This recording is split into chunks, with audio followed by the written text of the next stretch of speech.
Next, we've got x cubed over x plus 2. You know, we could do what we did all again, but this is really just x squared times 1, x cubed times 1 over x plus 2. And we just found a representation for this part. So we can just take x cubed times the sum, and what was it, of negative x over 2 squared.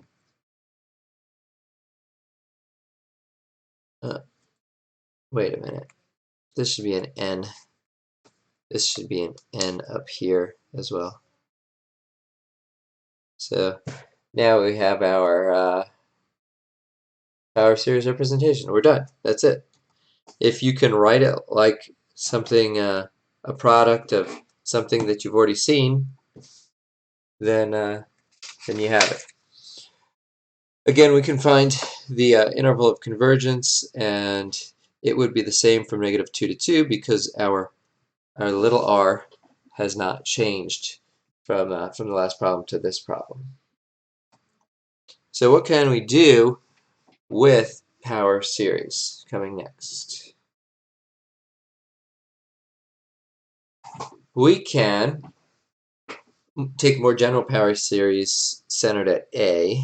This is our general case, but there's a lot of words to say the following: that if we want to take the derivative of a power series, we can take the derivative of each of the terms of the power series. So we can open up this sum to write it term by term, and then to take the derivative, f prime, you just take the derivative of each term. So that's just power rule. To take the integral of a power series, then we can just integrate term by term. And don't forget, when we integrate, we end up with an arbitrary constant. Notice also that the radius of convergence for part 1 and part 2 are both r, even though the interval of convergence might not be the same. That is, you might be able to include endpoints on one but not another, but the radius of convergence will be the same. So the question on this one is, can we differentiate this, this power series? And the answer is yes, we can do this term by term. So we could expand this and take the derivative, but notice when we're taking the derivative of j naught x with respect to x, x is our variable that we're using to take the derivative. So the only x that we have in this is right here. So we just do the power rule. So we've got the sum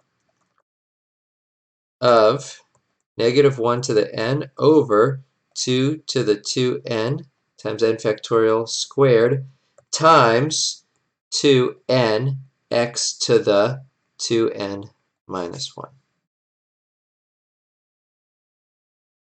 And that's all there is to it. If we know the radius of convergence of the original, then we also know the radius of the convergence of the derivative. So this would be like j prime.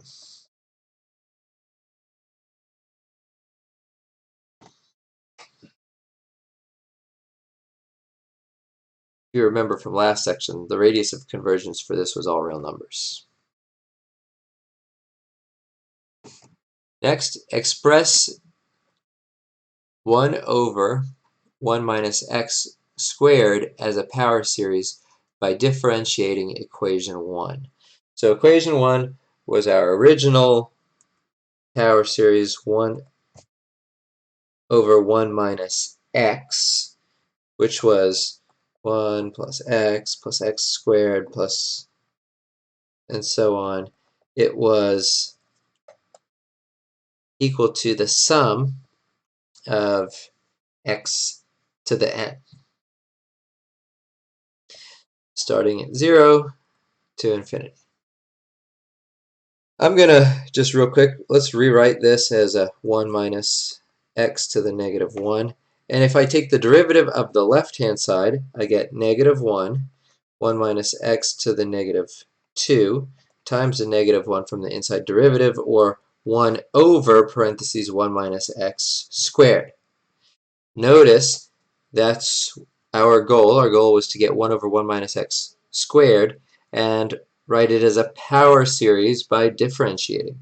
Well, if I differentiate term by term, we get 1, 2x, 3x squared, and so on.